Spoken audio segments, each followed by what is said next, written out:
Хоу амигос, қалайсыңдар?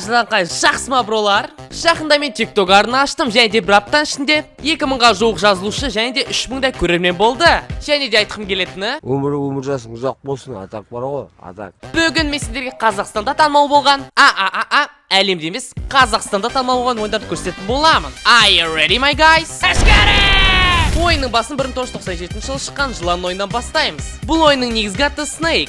Ойынды ең алғашында Nokia 6110 телефонында жасап шыққан. Ал ол кездері тек Tetris ойындары танымал болған. Бірақ та Фин ұлтының программисті осы ойынды шығарып, әлемдегі ең танымал ойын жасаған. Так, араларына неге Tetris'тан бастамадыңдар дегендер бар шығар, бірақ та біріншіден біз ол кезде Қазақстанда емес СССРде болдық. Ал екіншіден ойынды калькуляторда ойнаған. Оны қосу үшін 1, 5, 3, 3, 4, 9 деп сандарда терген, және де плюс пен минусты қатарынан басқан. Және де вуаля, ойын қосылады. 2001 жылы Bones Tales ойынды 2D жанрында Nokia телефондарына жасап шыққан. Ойын басқа ойындар секілді тасталынған жоқ. Ойынды Nokia 6110, Nokia 6610, Nokia 2600 деген телефондарда шығарған. Ерекше түсінбейтіндерге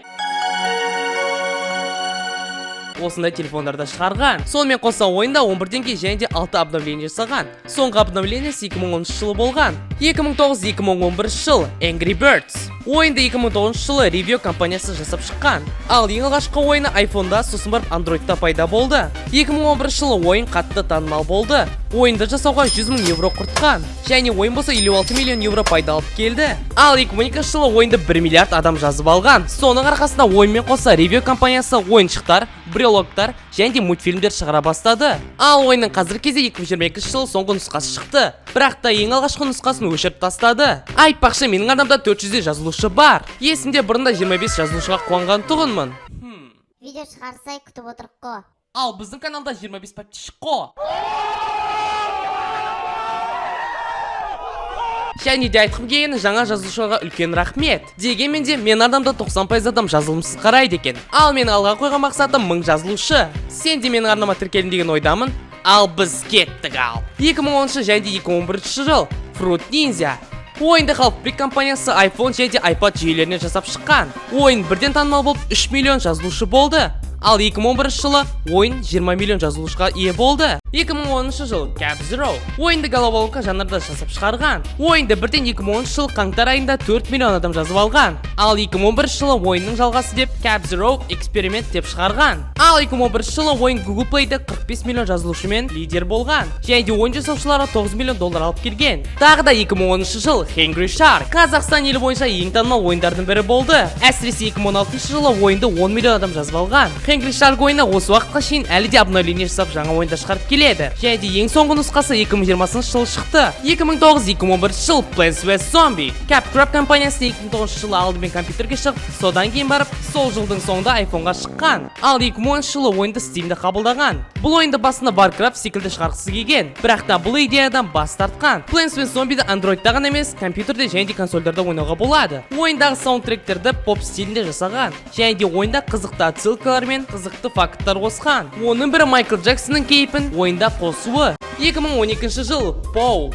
Шынды айтсам, бұл ойынды қалай ойнағанымды білмеймін. Ал кімде-кім түсінбесе, ойында сендер мына боқты тамақтандырып, киіндіріп және де ойнатуларың қажет. Ойын 2015 жылы 3D графикаға ауысқысы келді, бірақ та ол ойдан бас тартты. Одан кейін барып Windows Phone-ға Mo атты ойынды жариялады. Так, стоп, мен білмеймін, бірақ та мен өмірімде Windows Phone ұстағандықты көрмеппін. Және де Mo-ды ойнаған.